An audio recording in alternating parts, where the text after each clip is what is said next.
할렐루야. 편안한 밤 보내셨습니까?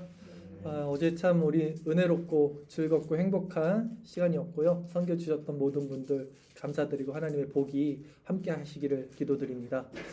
자, 오늘 거룩한 주일 너무나 반갑고 너무나 기쁜 시간이고요. 이 시간 말씀을 통해서도 우리 영적인 양식을 충만하게 공급받기를 또한 소망합니다.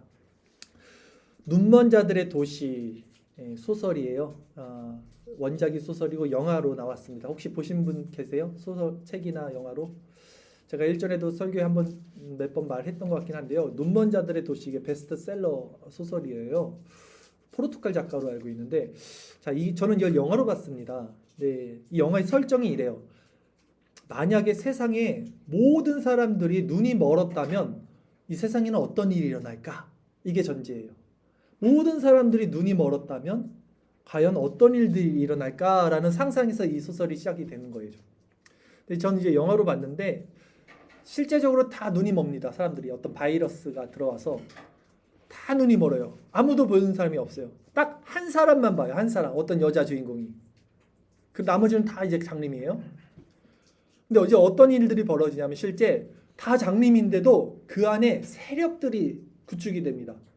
세력을 만들어요. 그 안에도 힘이 센 사람이 있어요. 다 장님이라도 장님 중에 힘이 센 사람이 있다고요. 그래서 그 사람이 우두머리가 돼서 세력을 이렇게 조직을 해요. 그 안에서도 장님인데. 그래서 막 밥도 막 시키고 뭐도 시키고 장님인데 그게 가능하더라고요. 그 조직 세계가. 근데 그 가장 힘이 센 사람이 뭐가 힘이 세냐면 총을 가지고 있는 거예요. 총을 갖고 있는 사람이 우두머리가 된 거예요. 이게 힘이에요. 근데 모든 사람들이 이제 그 총을 갖고 있는 사람들을 두려워하죠. 그 따르게 되는 거예요. 근데 한 사람이 안 따라요. 누구겠습니까? 주인공 여자는 이렇게 말해요. 그 우두머리한테 난 너를 보고 있어. 깜짝 놀라서 당황해요. 총 갖고 있는 우두머리가 당황한 기색이 역력합니다. 난 너를 저 멀리 가까이서 하면 총 맞으니까 저 멀리서 난 널 보고 있어 하고 쓱 지나가 버려요. 완전히 당황하죠. 이제 두려워하지 않아요. 이 여자는. 이렇듯 사회적 약자예요. 여자였고요. 세력도 없는 그 여자가 총을 가진 자 앞에서도 두려워하지 않을 수 있었던 이유는요. 당연히 여자가 세상을 볼 수 있는 자였기 때문이에요. 여자만 세상을 볼 수 있었어요. 적이 없어요. 여자에게는. 다 못 보니까. 진리를 가진 자가 세상에서 아무리 큰 힘을 가진 자 앞에서도 두려워하지 않을 수 있는 이유도 이와 마찬가지예요. 예수님께서 오늘 율법 교사들 앞에서 당당하게 진리를 선포하신 이유도 이와 마찬가지입니다. 볼 수 있는 자가 어떻게 보지 않는 자를 두려워하겠습니까? 진리를 가진 자가 어떻게 진리를 갖지 못한 자들을 두려워할 수 있겠습니까? 오늘 본문에 나오는 율법 교사들은요. 눈먼 자의 도시에 아까 제가 말씀드린 총을 가진 우두머리와 같은 조직들이었어요. 권력자들이었어요. 그들은 지식이라는 총을 가지고 있었죠. 율법이라는 총. 그걸 가지고 눈먼 자들의 세상을 장악했습니다. 그러나 그들 역시도 눈이 먼 자들이었던 거예요. 오직 눈을 뜬 자는 그리스도였던 거죠. 오늘은 본문을 통해서 우리가 사는 이 세상도 눈먼 자들의 세상이에요. 우리는 다 소경, 영적인 소경으로 태어나서 그렇게 사는 거예요. 누군가의 말에 다 현혹당하고 다 이끌려 가는 겁니다. 우리 어제도 제가 사변적을 한번 탁 던졌더니 벌써 어때요, 여러분? 헷갈리는 거예요. 이제 막 모든 거 다 헷갈릴 겁니다. 진리가 도대체 뭘까? 지구가 정말 평평한가? 그러니까 인간은 그런 존재예요. 인간이 얼마나 연약하고 생각이 이게 중심이 없냐면 이게 보지 못하니까 그런 거예요. 인간이 모든 거를 진리를 갖지 못한 거예요. 그러니까 나는 아니라고 생각할 필요가 없어요. 우리가 다 소경이라고요. 이런 세상 가운데 그럼 우리가 어떻게 그 진리를 가진 자, 볼 수 있는 자는 예수님이에요. 예수님을 따라가서 구원을 얻게 되는지에 대해서 오늘 지식의 열쇠를 가진 자들, 지식의 열쇠를 가진 자들이라는 제목으로 말씀을 전하도록 하겠습니다. 자, 누가복음 11장 52절, 오늘 본문 누가복음 11장 52절 한 절 말씀입니다. 우리 같이 읽겠습니다. 화 있을진저 너희 율법 교사여 너희가 지식의 열쇠를 가져가서 너희도 들어가지 않고 또 들어가고자 하는 자도 막았느니라 하시니라. 아멘. 자, 이제 오늘 본문에서 예수님께서 율법 교사들에게 화를 선포하시는 것은 이제 마지막 세 번째 화에 해당합니다. 첫 번째 화는요, 장로들의 유전으로 지기 힘든 짐을 백성에게 지운 것을 책망하셨고요. 두 번째로 우리 지난주 살펴봤죠. 그들이 선지자의 무덤을 만들어서 자신의 명분을 세웠지만 선지자를 죽인 자들의 후손이라는 사실을 예수님께서 선포를 하셨죠. 그리고 그들은 진짜 예수님을 죽이는, 선지자였던 예수님을 죽이죠. 마지막 세 번째, 오늘 본문 그들이 책망받은 이유는 그들이 지식의 열쇠를 가져가서 자신도 구원의 문으로 들어가지 않고 들어가고자 하는 자도 막았다는 것이었어요. 그렇다면 지식의 열쇠는 무엇일까요? 지식의 열쇠가 무엇일까요, 여러분? 지식이라고 번역된 이 헬라어 기노스코의 뜻은요, 지각하다, 깨닫다라는 뜻이에요. 그래서 이것은 추론의 과정, 그럴 거야, 아마도 그럴 거야 라는 것보다는 이것이 진짜 이거구나, 이게 직관적인 그러니까 이거야, 이게 진리야, 약간 이런 느낌에 쓰는 용어가 기노스코, 이 지식입니다. 완전한 지식이라고 했죠. 그래서 이 단어가 쓰인 성경 구절을 한번 살펴볼게요. 우리 주일설교 말씀 구절 보겠습니다. 고린도후서 10장 4절 5절 두 절 말씀 같이 읽겠습니다. 우리의 싸우는 무기는 육신에 속한 것이 아니요 오직 어떤 견고한 진도 무너뜨리는 하나님의 능력이라. 모든 이론을 무너뜨리고요 하나님 아는 것을 대적하여 높아진 것을 다 무너뜨리고 모든 생각을 사로잡아 그리스도에게 복종하게 하니. 아멘. 자, 모든 생각을, 사변적인 생각을 사로잡아 그리스도 앞에 복종하게 하는 이 힘, 이 하나님을 아는 지식, 지금 여기서 뭐라 그래요? 모든 이론을 무너뜨려요. 이 세상 모든 사조, 시대 사조, 사상 다 무너뜨리고요 하나님을 아는 것을 대적하는 높아진 자들을 무너뜨려요. 여기서 하나님 아는 것이라는 표현이 나오죠. 하나님 아는 것, 여기서 하나님 아는 것, 이 단어가 바로 기노스코를 사용했어요. 여기서 우리에게 필요한 게 뭡니까? 하나님을 아는 것이에요. 기노스코의 지식이에요. 직관적으로 실체를 아는 것. 즉 본절에서 언급된 지식의 열쇠는 하나님을 바르게 깨닫는 지식을 의미하죠.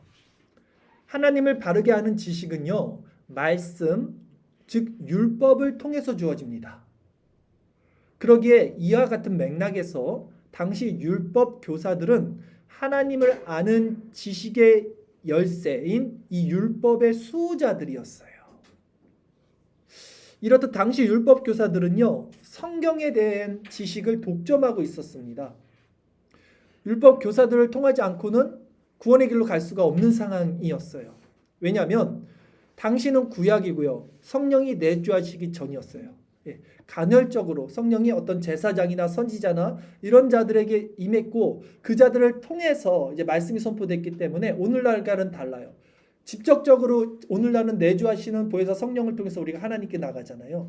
근데 이 시대 때는 이 율법 교사가 진짜 잘 전해서 그 말씀을 계시를 열어주어야지만 그 말씀을 듣고 나갈 수 있는 상황이었던 거죠. 제사를 통해, 말씀을 통해, 이런 율법 교사들을 통해서. 자, 그러나 그들은 이 지식의 열쇠, 정말 큰 사명을 갖고 있었죠. 그런데 이 율법의 형식만 남겨주고 오히려 그 율법의 정신은 아주 사장시켜버리는, 그리고 오히려 장로들의 유전과 전통을 가지고 백성들에게 무거운 짐을 줘버리는, 이래서 예수님께 오늘 책망을 받은 것이죠. 세 번째 책망을 받은 것이죠.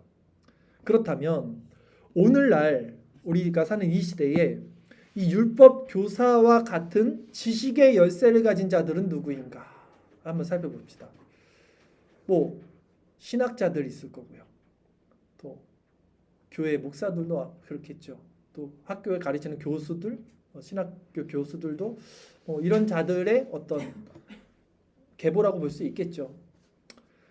근데 정말 많이 배운 사람이요, 여러분, 엉뚱하게 가르칠 때요, 사람들은 헷갈립니다. 제가 학교에서 수요일에 잠깐 말씀드렸던 건데, 박사 과정을 준비하시는 어떤 석학과 얘기를 잠깐 나눴어요. 근데 전혀 새로운 말을 하는 거예요. 전혀 듣도 보지도 못했던 말씀을 막 하시는 거예요, 저한테. 그래서 저는 이제 제가 알고 있고 제가 믿음으로 확증했고 제가 배워서 알고 있던 모든 것들을 이제 말했더니 그거 다 아니다. 이렇게 말을 하면서 초대교회로 가야 되고 초대교회 교부들이 했던 말을 봐야 되고 성경을 원어적으로 봐야 되고 이제 그렇게 가요. 보통 그렇게 가잖아요, 사람들이. 이게 원래 그 뜻이 아니야. 그래서 다 푸는데 전혀 새로워서 제가 너무 새로운데니까 그래 아직 새로울 수 있어. 약간 이 분위기로 저를 보더라고요. 그래 아직 그래 웃으면서 막 그래 모를 수 있어. 그래서 그러니까 제가 반박을 못 하는 거예요. 왜냐하면 모르는 걸 얘기하니까 반박을 못 하는 거예요. 진짜 그런가? 뭐가 있나? 뭐 이런 거 있잖아요. 내가 몰라서 그러나? 이렇게 되는 거예요, 사람이. 헷갈리는 거예요, 저도. 근데 제가 골똘히 이제 집에 와서 생각해 보니까 아니죠. 우리가 아는 지식은요, 누가 주신 겁니까? 성령이 주신 건데, 뭐 일일이 여기에서 뭐 그분의 어떤 논쟁거리를 다 얘기할 필요는 없지만, 아니더라고요. 이게 뭔가 확실히 잘못됐더라고요. 네.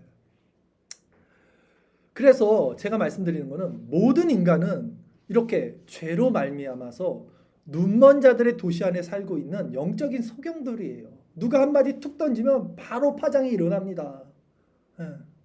그러게 어떤 강력한 메시지가 이렇게 들리면 그 소리에 마음이 이렇게 움직이게 돼요. 우리의 이 집착하는 마음 있죠? 죄된 마음이 본성이 글로 쏠려요. 이 사람이 정말 권위 있대. 정말 많이 배웠어. 아니면 어떤 세력이 있어. 그런 탁월해 뭔가. 그러면 그 메시지에 인간들은 마음이 쏠리게 돼요. 근데 여러분, 비본질에 마음이 쏠리면 안 돼요. 본질은 뭐냐면요. 영생은 하나님과 그가 보내신 자 예수 그리스도를 아는 거예요. 기노스코, 하나님을 아는 지식. 우리 요한복음 17장 어제 배웠잖아요. 그리스도 안에 있는 상태, 유니온 크라이스트. 우리 죄의 문제가 해결되고 그리스도 안에서 하나님과 연합되는 어떤 그 지점, 이게 영생이고 하나님을 아는 지식이잖아요. 이게 본질이에요. 이거를 벗어난 모든 것에 주목하지 마세요.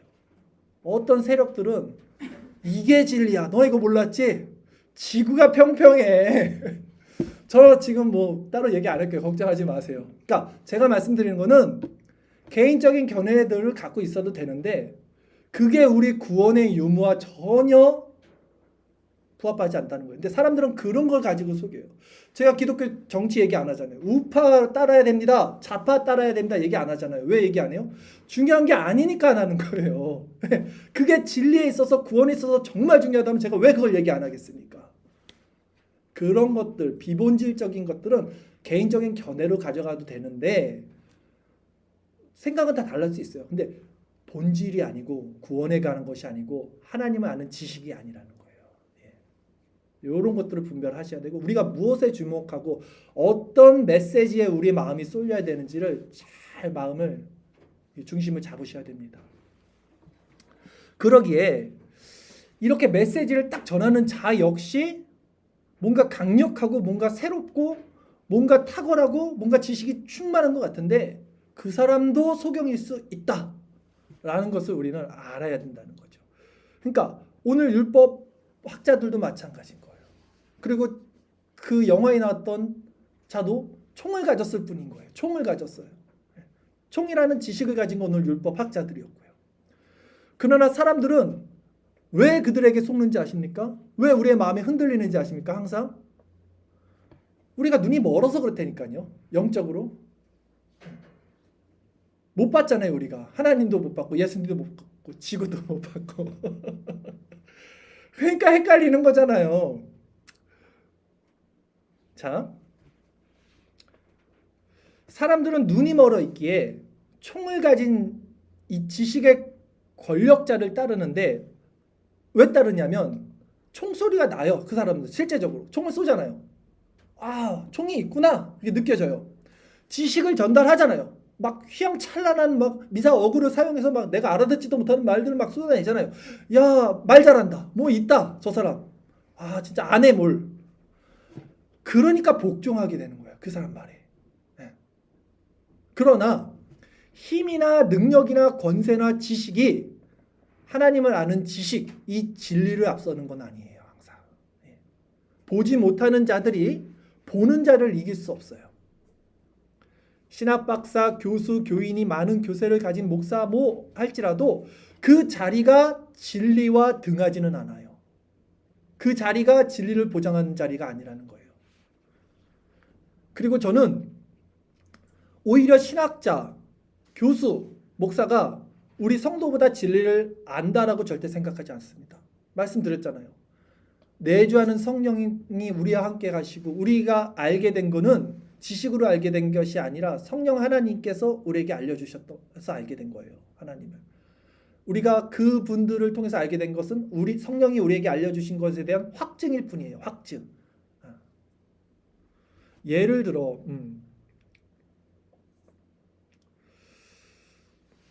자, 그러니까 이 지식이요. 성경에도 이런 말씀 있죠. 어린 아이들에게는 이걸 열어준다.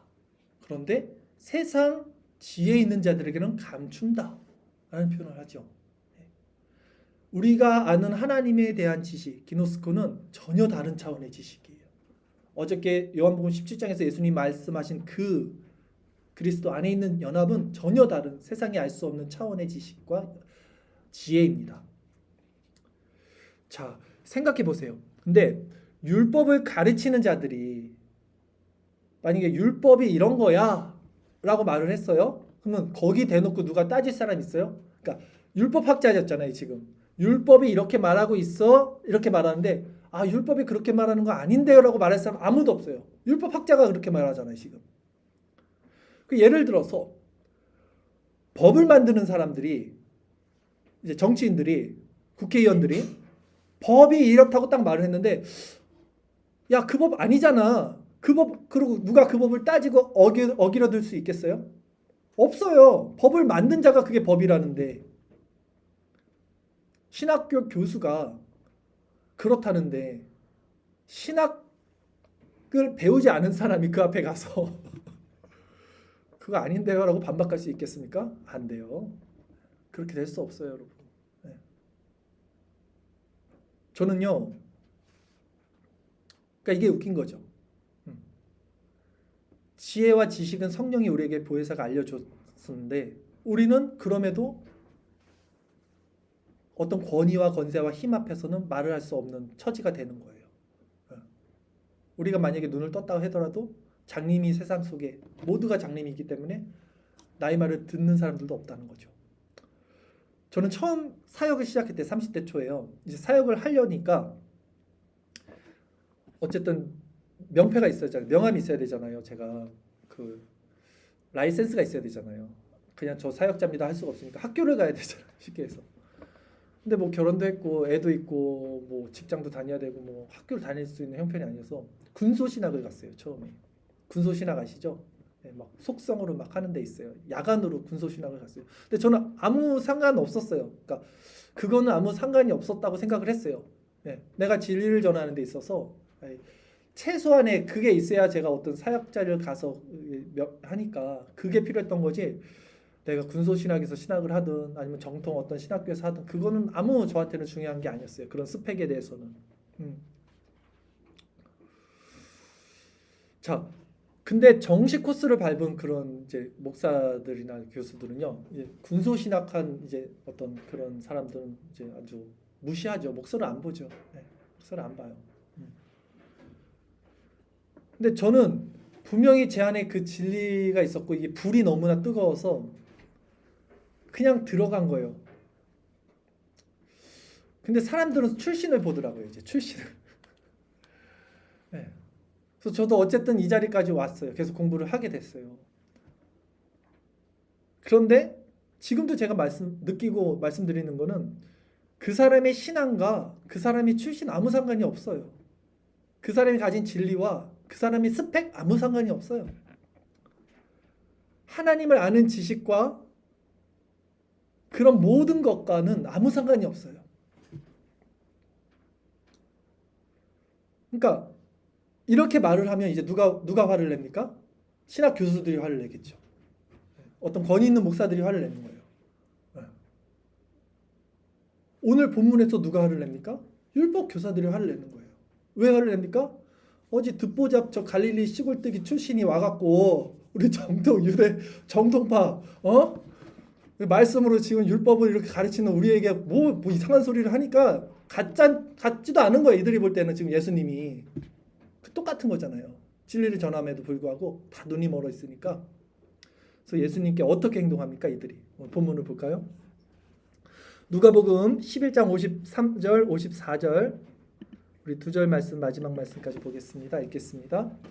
거기서 나오실 때에 서기관과 바리새인들이 거세게 달려들어 여러 가지 일을 따져 묻고 그 입에서 나오는 말을 책잡고자 하여 노리고 있더라. 아멘. 서기관과 바리새인들은요 지금 예수님이 너무 싫었어요. 갈릴리 출신 나부랭이가 어디서 와갖고 지금 감히 율법 교사들을 책망하냐 네가. 지금 그겁니다. 자, 진리를 갖지 못한 자들의 반응은 이와 같아요. 그러니까 이제 신학적으로 논쟁을 할 일들이 좀 있죠. 저도 사람들과 그러면 하다 보면 장성한 신앙의 어떤 지각에서 오는 균형이 없는 사람들은요, 자기가 가진 지식, 그러니까 신학적 지식을 가지고 이걸 총으로 삼고 이제 KO 시키는 거에만 이제 혈안이 돼 있습니다. 다른 목적이 없어요. 진리를 추구하고 진리를 알고 진리를 같이 진짜 진리가 뭘까를 생각하고 그 모든 전제가 내가 죄인이고 내가 비참하고 이런 전제에서 그게 논의가 되면 누가 뭐라고 나한테 말을 하더라도 우선 내가 수그러들거든요. 당신 신앙 없어? 이러면 네, 맞습니다. 정말 저 비참합니다. 이렇게 가면서 이제 신앙이 가는 게 옳은 건데 이상하게 그렇게 가지 않아요. 항상. 당신 신앙 없어. 그거 잘못된 거야. 그러면 이게 잘못된 거냐? 네가 뭐냐? 이제 이렇게 가잖아요. 보통 그렇게 가요. 그래서 되게 무서워요. 이런 사람들을 만나면요. 살기가 느껴져요. 어떨 때는 진짜 이렇게 막. 그러니까 이게 왜 무섭냐면 평상시 때는 안 그랬던 사람이 되게 인자하고 굉장히 사랑이 많고 성품이 좋은데 뭔가 하나를 딱 건들잖아요. 이 어떤 자기 마음에 있는 어떤 신학적인 부분, 진리에 대한 부분을 딱 건들면 이게 확 변해요. 돌변해요. 그들은 왜 이 감정의 폭주를 할까요? 그런 사람들은. 왜 감정의 폭주를 하냐면 자기 의가 살아있어서 그렇죠. 십자가에 죽었다고 생각을 말은 하지만 이게 살아있는 거예요. 그래서 저는 이제 그 지점들을 관찰을 해요. 그러니까 관찰한다는 게 다른 사람들도 관찰하지만 저도 관찰해요. 제가 저를 관찰하는 거예요. 그래서 제가 알게 되는 것은 이것이 단지 신학자들만의 문제는 아니고 모든 사람들 안에 있어요. 일반 성도들도 자신의 신앙에 있어서 바르지 못한 부분을 이렇게 지적하면 자기 신앙 있음, 자기 살아 있음이 숨어 있던 의가 바로 탁 튀어나옵니다. 불쑥 튀어나와요. 자신의 신앙이 부정당했을 때, 이게 부정당하는 거잖아요. 그거 아니야 라고 부정당했을 때 그 사람 안에 일어나는 태도를 보면 그 사람의 신앙의 모습이 어디에 근거하여 이렇게 형성되어 있는지를 가늠은 할 수 있어요. 그리스도와 함께 옛 자아가 십자가에 죽은 진짜 성도들은요, 너 신앙 가짜야 라고 말해도 물론 일시적으로 잔존하는 죄의 성향으로 감정이 올라올 수 있죠. 우리 인간이니까 다 갑자기 화가 날 수 있어요. 그러나 이 감정에 함몰되어서 마음에 화가 일어서 그를 죽이려고 하지 않아요. 내가 이겨버리려고 하지 않아요. 절대 그렇게 논쟁하지 않습니다. 자기를 점검해요. 왜? 진짜 죽었거든요. 자신의 실존이 어떤지를 알고 자기 의가 십자가에 못 박힌 자들은 달라요. 이 진리의 문제 앞에서. 그러나 옛 자아가 십자가에 못 박혀 죽지 못한 자들, 아직 아는 자들은 결국 다 동일하게 말을 하죠. 우리가 이런 것들을 신학적으로 배웠으니까. 나는 그리스도와 함께 십자가에 못 박혔다. 그런데 자기가 속아요. 나는 십자가에 못 박혔다고 알고 있어요. 나는 거듭났다고 생각하고 있어요. 나는 중생과 회심했다고 생각하고 있어요. 그런데 자기도 속다가 누가 칼로 쑥 찔러거나 발로 탁 밟아버리면 이 죽은 줄로 알았던 그 위장됐던 자기가 꿈틀대는 거야. 거기서. 그럼 자기도 깜짝 놀라죠 이제. 이 사람들이 자기도 속는 거라고요. 자기도 죽은 줄 알았다고요. 근데 이게 공격이 탁 들어오면 이게 꿈틀대네.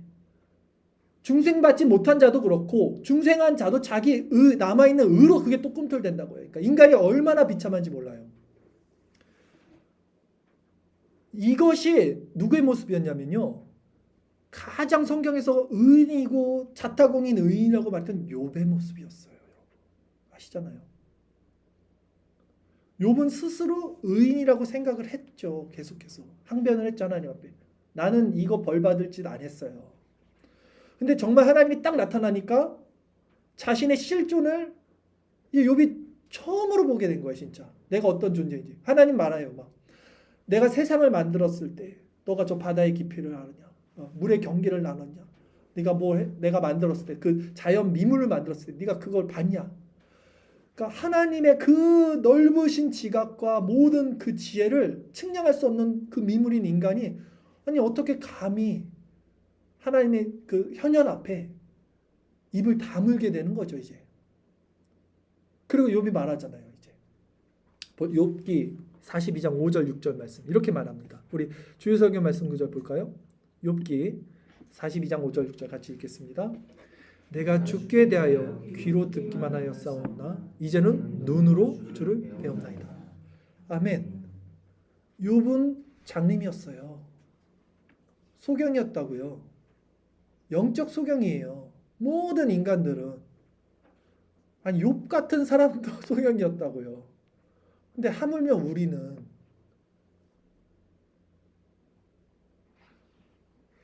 우리에게도 이 점검이 필요한 거예요. 지금 내가 의인이 아니구나. 내가 죄인이라는 사실이 폭로당해야 돼. 이게 스스로 이게 폭로가 안 된다니까요. 그러니까 나의 비참함을 봐야 돼요. 아직도 내가 살아있어. 뭔가 누가 나를 찌르면 아파. 말씀을 검으로 찌르면 아파. 나를 부정하면 뭔가 화가 나. 죽은 자는 화가 나면 안 된다니까요. 진짜. 그러니까 아직도 내가 볼 수 있다고 생각하는 거야. 뭔가를. 아니 우리는 소경이라니까요. 그래서 우리는 누가 필요합니까? 그리스도를 붙잡고 있어야 돼요. 그 영화 보면요. 그 여자 주인공이 자기가 선택한 몇 명의 사람들이 있어요. 꼭 보세요 나중에. 관계된 사람들이 있어요. 그 불쌍히 여긴 사람들이 있어요. 여자가 딱 봤을 때 아우 되게 불쌍하다. 그래서 끈으로 묶어갖고 이렇게 끈에다 다 묶고 다녀요. 그 사람들을 한 줄로. 여자가 가는 대로 그 사람들이 장님들이 쫓아간다고. 근데 다는 못 구원하고 자기가 선택한 사람들, 자기가 관계된 사람들 몇 명만 여자가 끌고 가요. 그래서 그 사람들만 그 모든 그 환경에서 안전하게 다니는 거예요. 먹을 것도 챙겨주고 잠자리도 챙겨주고 그 여자가 다 해줘요. 그리스도를 붙잡는 거라고요. 소경이라고요. 우리가. 이 소경이 뭐냐면 여러분 이게 느낌이 확 와야 되는데 예수님 이렇게 말씀하셨어요. 여러분도 다 아시는 말씀. 우리 아까도 했던 말씀. 나는 포도나무요 너희는 가지니. 너희는 누굽니까? 제자예요. 세상 사람들이 아닙니다. 나를 떠나서는 너희가 아무것도 할 수 없다. 잘 생각해 보세요. 이거 다 아는 말씀이지만 생각해 보세요. 예수님을 떠나서는 아무것도 할 수 없다. 아무것도 할 수 없어? 우리 주빈이도 자기 혼자 뭐 인터넷 따고 다 하는데 내가 그 정도도 안 돼? 야 내가 밥 먹는 건 내 힘으로 할 수 있잖아. 야 지금 나 다 힘으로 하잖아. 예수님은 그거 말한 거 아니에요. 아무것도 할 수 없다는 거예요. 진짜. 아무것도라는 표현이 썼잖아요. 분명히. 이게 뭘까요? 그러면 도대체. 우리가 소경이라는 거예요. 여러분. 이게 근데 우리 어떻게 삽니까? 여러분. 맞아요. 나 소경이에요. 나 하나님의 주권 인정해요. 근데 어떻게 사냐고요. 이제 뭘 하고 먹고 살지? 이제 어떻게 살지? 제가 나한테 지금 이렇게 했는데 내가 어떻게 해야 되지? 모든 생각의 주체와 중심에 내가 있어요. 근데 이걸 못 봐 또. 그리고 난 하나님 믿고 있다고 말해. 율법교사들처럼. 난 신앙생활을 하고 있다고 말해. 실제적으로 나를 떠나서는 너희가 아무것도 할 수 없다는 말을 안 믿는 거예요. 이거를 실천적 무신론자라고 그래요. 믿는데 안 믿는 거야. 믿고 있다고는 생각하는데 자타공인 다 믿고 있는 것인데 율법 교사들, 목사들, 신학자들, 교수들, 성도들 다 아니야. 이 지각이 있어야 돼요. 이 지각이 정말 중요한 겁니다. 내가 소경이라는 지각. 왜냐하면 내가 소경이라는 지각이 없으면요, 절대 인간은 그리스도를 붙잡지 않습니다. 이렇게 그 영화에서 이렇게 끌려가는 거 보세요. 그 영화의 등장인물들은요, 주인공 여자는 눈을 떴으니까 다 보이잖아요. 근데 이 소경들은 이 여자가 눈을 떴는지 안 떴는지 몰라요. 어떻게 알아요? 안 보이는데. 그냥 믿는 거예요. 그냥 이 사람이 나를 구원해 줄 거야. 이 믿음의 영역이지 보고 따라간 게 아니라고요. 근데 이 여자만을 절대 의존하는 게 믿음인 거예요. 그 상황에서는. 우리에게 필요한 게 이 자각이라고요. 이게 들려요? 지금 잘? 이게 너무 중요한 얘기입니다. 진짜 여러분. 이게요. 이게 왜 일어나냐면 이게 우리 어저께 요한복음 17장을 봤잖아요. 저희가 거기서 계속 인사이트를 얻은 거예요. 예수님이 마지막 십자가를 지시기 마지막 전날 밤에 했던 유언이 얼마나 중요한가는 다 아시죠? 사람도 유언이 중요한데 하물며 그리스도가 유언이 중요하다고 그랬어요. 근데 그리스도가 주시려는 것은 뭐냐면 평안입니다. 성경을 자세히 보세요. 평화의 왕으로 왔고 평화를 주기 위해 왔고 수고하고 무거운 짐진 자를 해방시키기 왔어요. 그래서 그리스도가 떠나시기 전에 그 밤에 제자들을 위해서 하나님께 기도했을 때 핵심은 평화예요. 평화. 하나님과 내가 만세전부터 하나가 된 것처럼 이게 평화잖아요. 이들도 우리 안에서 하나가 되게 해주세요. 이 평화의 상태를 누리게 해주세요. 그리고 제자들에게 이제 닥칠 환난에 대해서 너네들 마음을 지켜야 된다. 반드시 환난이 올 것이다라고 말을 해요. 왜? 세상이 나를 미워했기 때문에 너희를 미워할 거라. 그때 너희들의 이 정체성을 어떻게 지켜야 되냐면 내 안에 거하는 것으로 지켜야 된다. 네. 그걸 기도한 거라고요. 하나님께. 요한복음 17장이. 그리고 부활을 하셨죠. 그리고 제일 먼저 제자들을 찾아가셔서 또 하셨던 말이 뭡니까? 평화예요. 평화. 숨을 내쉬면서 평화하라. 네. 자, 보세요. 마찬가지예요. 우리가 이 세상을 살고 우리가 하나님 예수님의 제자고요. 그럼 우리도 어떤 세상과 다른 정체성으로 말미암은 환난이 분명히 있어야 됩니다, 여러분. 그래서 이걸 있을 때 우리는 이 환난을 이길 수가 없어요. 왜냐하면 이 세상은요, 공중 권세 잡은 자들이 다스려요. 생각과 사고, 공중. 우리 모든 생각 가운데서 조종하고 있어요. 우리는 장님이라니까요.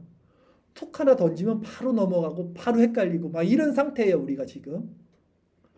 이런 상태를 우리가 경험을 실질적으로 해야 되는 거예요. 어떻게 하냐? 자연인들은 못해요. 우리는 해요. 어떻게 하냐? 우리는 말씀을 통해서 봤기 때문에 뭐가 옳은지에 대한 지각이 계속해서 일어나요. 근데 이게 내 마음대로 안 되네. 나는 옳은 게 뭔지 알고 선한 게 뭔지 알아서 이렇게 행해야 되는데 이게 내 본성이 따라가질 않네. 이 접점에서 우리가 계속 고통을 받는다고요. 예. 이 고통을 받는 자들만이 이제 예수님의 그 말씀을 딱 잡게 돼요. 아까 제가 그랬잖아요. 진짜 자기가 소경이 아닌 사람들은 그리스도를 안 잡는다고. 네. 나를 떠나서는 너희가 아무것도 할 수 없다. 이 고통을 받는 자들. 한순간도 주님이 없이는 이 내 정신을 온전하게 살아갈 수가 없는 게 이 세상이에요. 진리를 모른다니까요. 누구도. 그리스도 안에 있으면 이제 모든 걸 할 수 있어요. 아무것도 할 수 없는 자가 모든 것을 보게 되고 그리스도를 따르니까 보게 되는 거겠죠. 안전하게 되는 거예요. 이 부분에 대해서 정말 심오하게 더 깊이 풍성하게 나눠야 되는데 오늘 사실 한번 설교를 제가 지금 조금 말을 그냥 했어요. 근데 다시 한번 설교로 들어가 보겠습니다. 자, 요한복음 9장 41절 말씀 한번 볼까요? 주일설교 말씀 9절 같이 읽겠습니다. 예수께서 이르시되 너희가 맹인이 되었다라면 죄가 없으려니와 본다고 하니 너희 죄가 그대로 있느니라. 아멘. 우리 맹인이 돼야 된다고요. 소경이 돼야 된다고요. 그래야 포도나무에 붙어 있어야 되는구나라는 자각이 생긴다고요. 그래야 나를 떠나선 너희가 아무것도 할 수 없다라는 말이 실질적으로 나에게 다가온다고요. 네? 그래서 진짜 아는 자들은요, 안다고 말 안 한다고요. 너 신앙 없어. 맞아요, 저 신앙 없어요. 이렇게 말한다고요. 네가 나를 무시해? 이게 아니라고요. 무엇을 알았다 말하는 자들은요, 아직 알 바를 알지 못한 자들이라고요. 자기가 살아있는 거예요. 자기가 소경인지 모르는 거예요. 왜냐하면 이 안다는 것은요, 기노스코라 그랬잖아요. 제가 하나님을 아는 지식을 안다라 그래야 돼요. 야다, 히브리어로. 이것은 하나님께서 열어주실 때만 알게 되는 신비한 계시잖아요. 예, 이 지식은요. 이것은 세상 지식으로 깨달아지는 게 아니라 그랬잖아요. 어린아이도 깨닫지만 세상 지혜 있는 자들은 감추는 거라 그랬잖아요. 어제 제가 말씀드렸듯이 이 지식은 상태와 존재의 전환으로 경험되는 거예요. 상태와 존재적인 변화예요. 존재적인. 그러니까 우리 사고 체계가 좀 쉽게 말씀드릴게요. 사고 체계가 이렇게 있어요. 인간이 사고할 수 있는 범주라는 게 있을 거 아닙니까? 생각의 사고, 이성의 범주. 이 범주를 넘어서는 차원, 다른 차원, 이렇게 이해하셔야 돼요. 내가 생각할 수 있는 구조에서 넘어서서 전혀 생각할 수 없는, 우리는 4차원, 시공간이 있는 4차원, 아니 이게 아닌 뭐 다른 차원, 내가 감지할 수 없는 차원, 이 영역입니다. 이건 분명합니다. 그리스도가 요한복음 17장에서 말씀하셨던 그 연합의 지점은 이렇게 이해를 해야 돼요. 우리가 알고 있는 이 차원에서 성경을 풀 수 없어요. 절대. 그러기에 거듭나고 회심한 자에게는요, 이 새로운 관점의 사고 전환이 이제 일어나요. 이게 뭔지. 네. 이게 뭐냐면 성령이 주시는 건데, 그리스도가 말씀하잖아요. 내 양은 내 음성을 듣고 나를 따르는데 저들이 나를 안 따르는 건 내 양이 아니기 때문이다. 이렇게 말씀하시잖아요. 그러니까 그 장님들이 그 여자를 따라가는 것처럼 우리도 장님이지만 여전히 진리를 못 보지만 따라가게 돼요. 이 어떤 이 말씀에 지금 제가 전하는 이 개혁주의 교리와 이런 하나의 줄기가 있잖아요. 이거에 그냥 따라가게 돼요. 저도 이거 성령이 알려주신 거예요. 교리를 성령이 알려주신 거죠. 다 우리 다. 교리는 확증을 한 것뿐이에요. 저는. 그러니까 따라가게 된다고요. 그러니까 여러분들도 저 목사님의 저 정통 신학 교리가 맞으니까 따라오시면 안 되고요. 성령이 계시해 주시는 음성에서 여러분이 내주하는 성령으로 말미암아 이 음성을 따라가고 성령이 주시는 마음이 저 목사가 말하는 것과 동일하니까 따라오셔야 된다고요.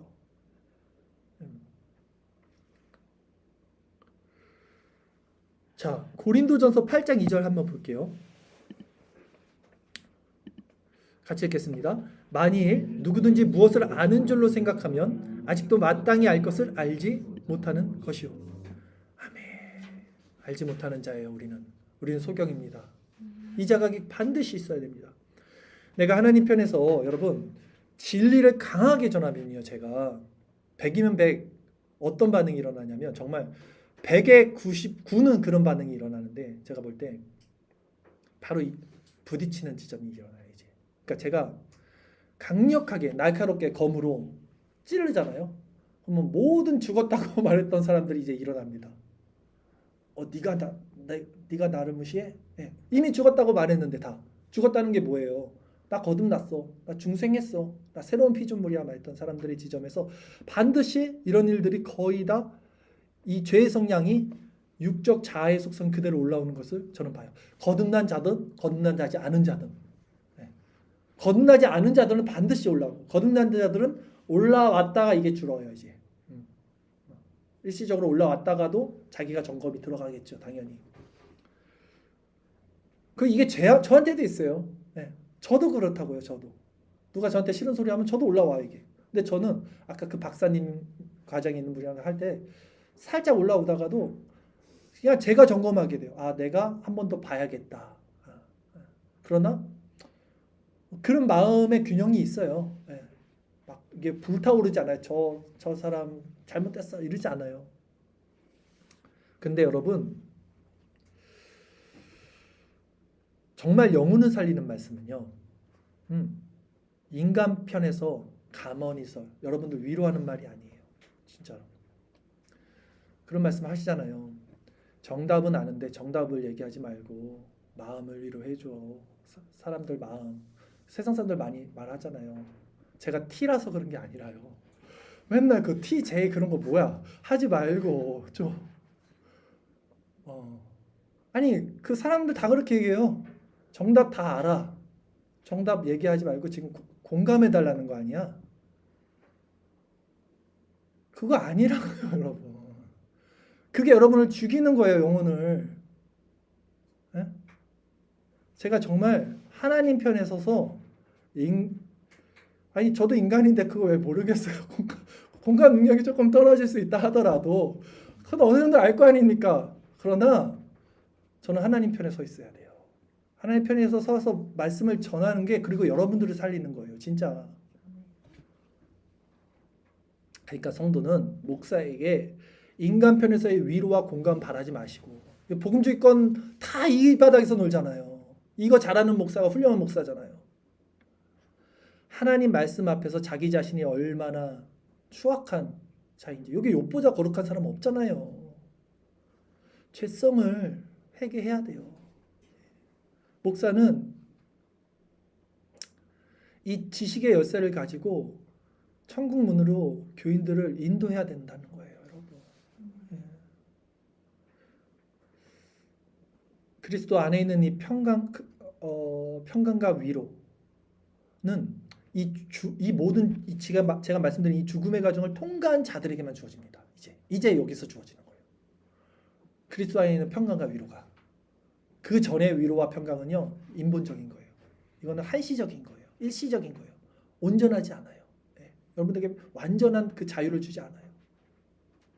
그러기에 하나님을 바르게 하는 지식은요, 인간의 죄성을 십자가에 못 박게 하는 못 받게 하고 진정 그 마음 안에 하나님으로부터 주어지는 온전한 평안과 사랑, 기쁨과 소망으로 우리를 이제 인도해 가는 거예요. 전자는 중생과 회심이고 후자는 이제 성화의 열매를 우리가 맺어가는 단계입니다. 결국 그 사람이 가진 지식이 그 사람 마음에서 무엇을 만들어내는지를 보게 된다면 그 지식이 바른 지식인지 거짓된 지식인지 알 수 있을 것입니다.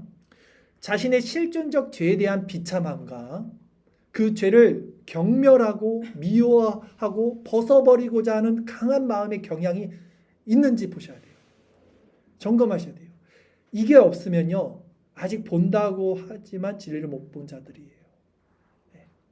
이걸로 점검하시면 돼요. 실제적으로 정말 비참함, 이 죄가 정말 끔찍히 싫다. 근데 그 죄가 뭔지를 또 알아야지요. 성령이 알려주시는 거예요. 그건 죄에 대해서, 의에 대해서는, 심판에 대해서는.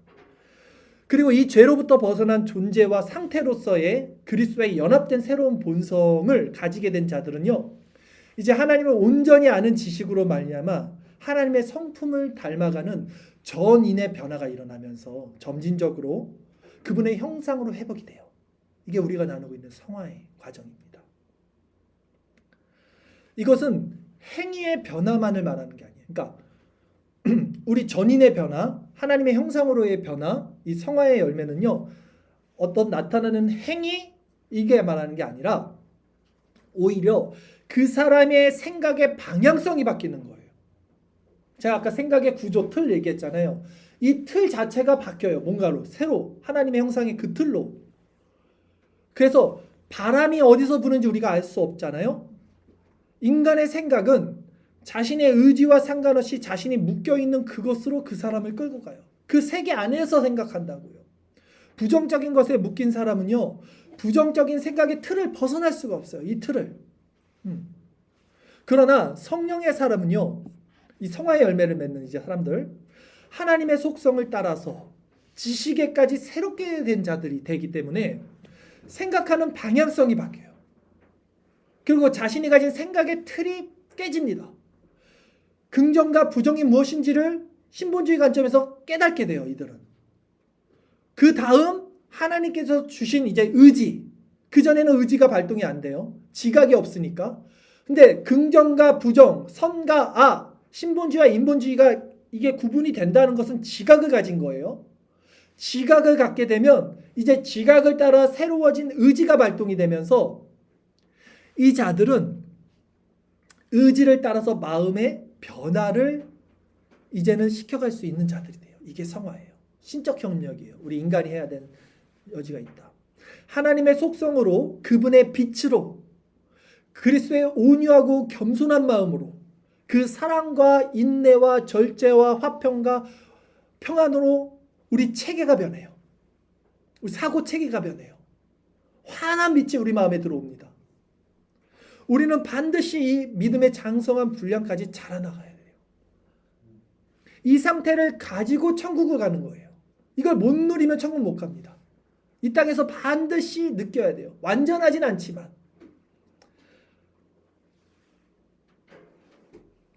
우리의 마음의 죄가 사라지고 그리스도로 온전해지는 상태, 더 이상 죄와 싸우지 않아도 되는 상태는 이제 천국에서 이루어지겠죠. 그리고 이 땅 가운데서도 계속해서 이 마음이 무엇인지, 누리는 이 마음이 무엇인지 누리는 것이 바로 하나님을 아는 참된 지식이라는 거예요. 진리를 아는 자는 이 말씀을 따라 사는 것이죠. 이제 말씀을 정리할게요. 자, 오늘 우리는 율법 교사들의 모습을 통해서 지식의 열쇠를 가져간 자들, 율법 교사들을 향한 예수님의 세 번째 저주 내용에 대해서 살펴봤어요. 그들은 하나님 아는 지식이 아니었어요. 그들이 가진 건 스펙이었습니다. 그리고 오히려 지식의 문, 아니 진리의 문, 구원의 문을 막았었습니다. 제가 서두에 눈먼 자들의 영화 이야기를 했습니다. 자, 말씀드렸듯이 이 영화에서 여자가 선택한 자들이 나와요. 그 여자를 졸졸졸졸 따라다니면서 이제 먹고 안전하게 삽니다. 우리는 모두 죄로 말미암아 영적인 소경으로 이 땅에 태어났어요. 근데 본다고 착각하는 거예요. 보이는 게 아니야. 보여지는 것은 나타난 것으로 말미암은 것이 아니다 라고 말했죠. 그리고 우리는 그 영적인 소경으로 이 세상을 살고 있어요. 이렇게 본다고 착각하면서.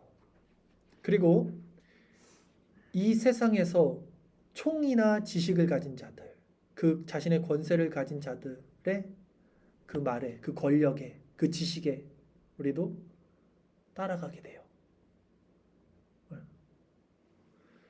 그러나 예수님은 분명히 내 양은 내 음성을 들을 것이다 라고 말씀하셨어요. 그러니까 예수님이 말씀하신 내 음성은 어떤 음성일까? 여러분, 직동계시는 아닐 거 아닙니까? 말씀이겠죠. 성경이죠. 그러기에 우리는 이 말씀, 성경을 통해서 하나님의 속성을 깨닫게 해달라고 성령을 의지하셔야 돼요. 모든 건 성령이 알려주시는 거거든요. 내주하시는 성령, 이 하나님 아는 지식은 성령을 의지해서 성자 예수님의 이름으로 기도하는 거예요. 이게 정확한 기도의 그 포지션입니다. 우리 하나님께 기도를 하는데 성령을 의지해서 예수님의 이름으로 기도를 하는 거예요. 우리가 볼 수 있다고 생각하면 우리는 이제 걸려 넘어지게 되고 웅덩이에 빠지게 될 것입니다. 분명히 기억하십시오. 우리는 가지의 정체성으로 살아야만 행복할 수 있어요.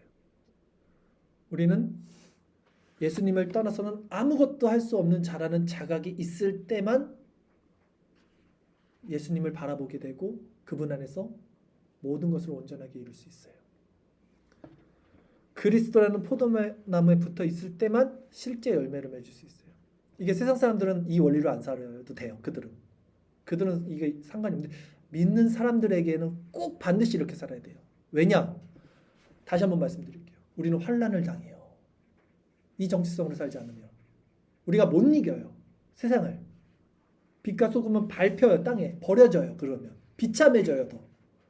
반드시 우리는 이 상태로 살아야지만 이길 수 있다고요.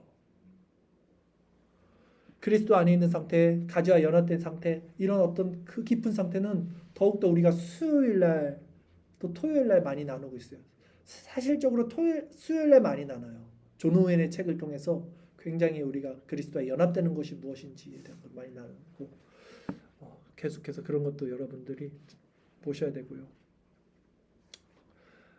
우리는 하나님의 주권을 믿고 내 안의 죄를 살피며 그리스도와 동행을 하면서 하나님 사랑과 이웃 사랑의 삶을 실천하며 살아가는 것을 지향합니다. 우리는 우리가 믿는 이 일을 계속 해나가면 되는 거예요. 제가 드리고 싶은 말은 이겁니다. 뚜껑 열어봐야 알아요. 쭉정이와 알곡은 끝까지 함께 자라는 거고요. 우리는 다 장래미였고 우리가 그 동아줄 우리가 믿고 따라갔던 것이 예수님이었는지 아니면 총을 가진 권력자였는지는 마지막에 뚜껑을 열어봤을 때 이제 알게 되는 겁니다. 그런데 우리가 한 가지 이 땅에서 알 수 있는 힌트가 있어요. 우리가 정말 진리의 눈을 뜬 예수님을 따라갔을 때 실제적으로 이 땅에서도 우리 마음에 어떤 상태가 되느냐를 우리는 알아요. 스스로는 분명히 압니다. 다른 사람은 속여도요. 나는 좀 알게 돼요. 내가 이럴 사람이 아닌데 이 비참한 가운데서도 내 마음에 변화가 일어나고 생각이 단순해지고 사랑이 생기고 절제가 생기고 인내도 생기고 남을 돕는 마음도 생기고 이게 어떻게 일어날까? 내가 계속해서 부단히 그분을 바라보는 것으로 말미암아 이것이 일어나는 것을 본인이 알아요. 우리가 믿는 이 신앙의 도위에 굳게 서서 그리스도를 따라가면서 이 눈먼 자들의 도시 가운데 이 세상 가운데 진정 구원받는 자들로 완성되기를 바라겠습니다.